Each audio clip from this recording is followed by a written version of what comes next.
6/8 தாளக்கட்டில் மண்ணின் இசை அப்படின்னு சொல்லும்போது எல்லாரும் டன் டாக்கட்ட டாக்கட்ட டாக்கன்னு இந்த நடையை மட்டும்தான் நினைப்போம். ஆனால் இந்த நடையை தாண்டி வேறு நடைகள் இருக்குன்னு தமிழ் திரை இசையில் அறிமுகப்படுத்தின வேலையை இசைஞானி அவர்கள் ரொம்பவே நல்லா செஞ்சார். குறிப்பாக அவர் ஆரம்ப காலகட்டத்தில் இருந்தே இந்த ரிதமை உள்ளே கொண்டு வந்தார்.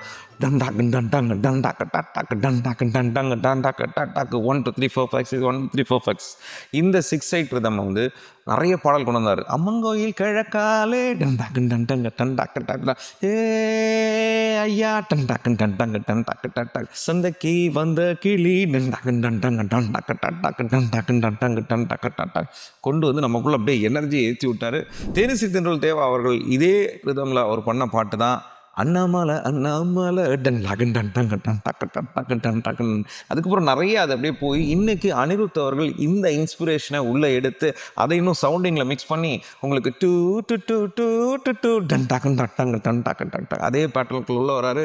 அரபிக் குத்துன்னு வந்த அரபிக் குத்தாக இருந்தாலும் அதுக்குள்ளே நம்ம குத்து தான் இருக்கணும் அப்படின்றத ரொம்ப அருமையாக மிக்ஸ் பண்ணி அவர் கொண்டு வந்த ரிதம் தான் அல்லமித்தி அபி டன் டாக்கு டன் அல்லமித்தி அபி டன் டாக்கு டாங்க டன் டாக்கு டாக்கு. விக்ரம் படத்தில் வரக்கூடிய அந்த ஓப்பனிங் சாங் கமல் சார் அட